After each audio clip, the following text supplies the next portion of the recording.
ya zo pok forten polal de nga te in noya changin in chunga kan sona hei an bung ruwa ho a lu hlom khop mai hei tiang thing ker moi te la ya hian lung pho MNF block 2 in sangka zakwa samkwa an pek thu thleng nampa dal de nga hriat reng nan ti atlai hian abana hian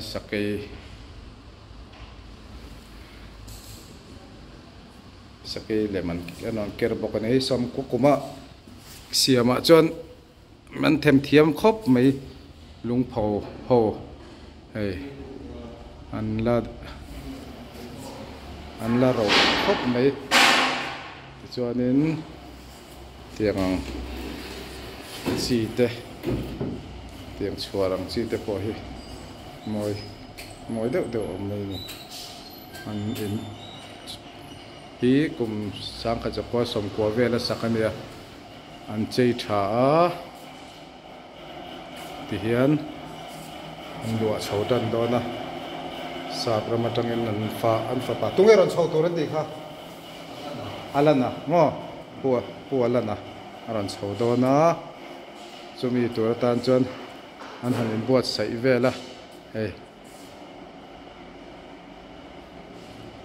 pui khop mai a zau nuam hetlo etlam pang sitting room tur chu ni jok hian lo mo sofa ho kha ai classic mai lum mai na tur fe hei tu khoi nge ma ni kan na nang ma ni ho mo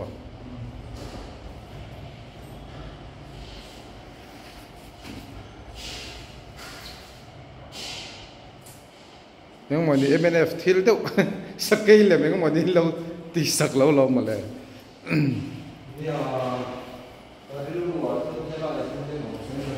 ồ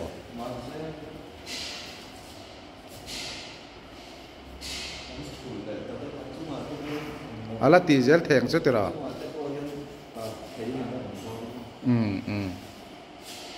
chú làm som ăn sắc na rầy to ai hiền rồi nay hiện bắn tê lâu liền chắc khóc mà chung khi khu ngắt thấy xe chân lý khi ôm lâu mà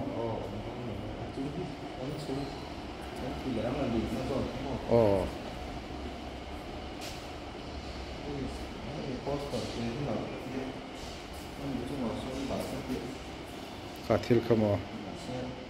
cái tiếng hậu hi ở đây tổ viêu lo mà thình đàn hi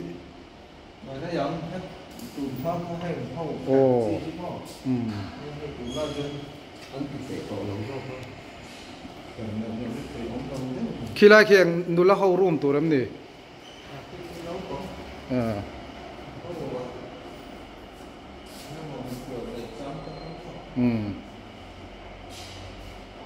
tùy quạt lang anh nhớ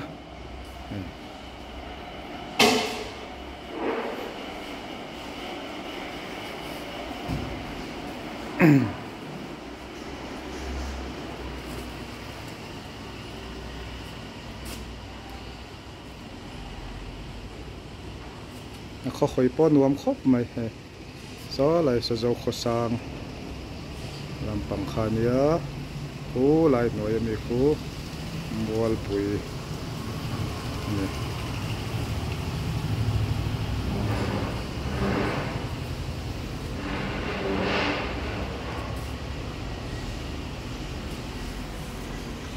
rong an nói đâu hay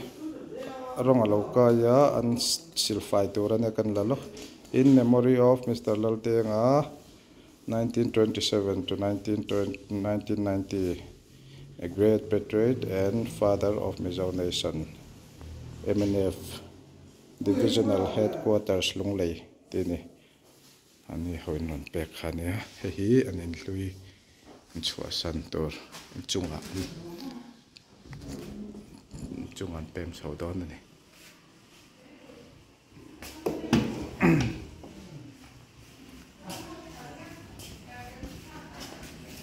lại hiện trời mồi nó thế ở mà lại in te chu va luang reng ve kan la lok na he October ni som ni pani 1961 Mizo National Front MNF din na pulal de nga tein tui khwatlang ti ni hela hem piece pamra hawina choi moina an pek kha boka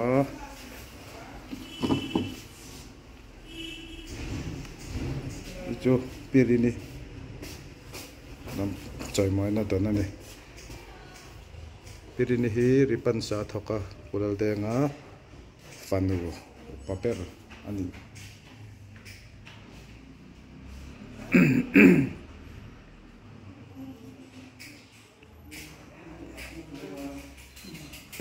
pirini rumar in ready tomo jarkhan jujawila kan tila don netra hela hen chawa in thar kapi la ya omane e kapi pulal de nga nupuyania he pibiak diki voina kan anin kanin son chawa room nuam ma amu to don ni pu ala na te an chung kwen mi ron chodon an nu pai na ron chodona chumi tura chon he anin hlui hi an renovate dona chung vel chun enge soi dui nei hrim atupa kha atupa debi fa pa kha an in nei don thala chu ram cha long kan ti ani chu ni chu pulal de nga tupa de pi debi fa pa kha nu pui nei dona chumi mang tur chuan anon chodona helai anin hlui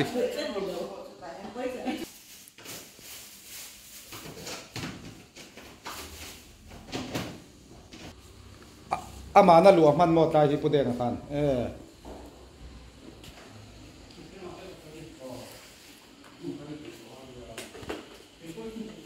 tlai hi aizo south MNF block khowin sang ka jako som kwa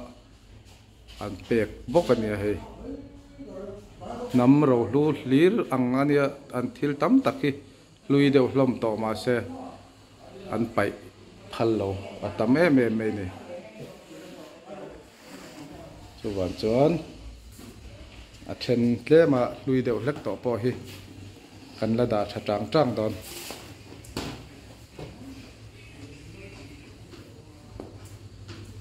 hey sitting room kan thian fai zo to a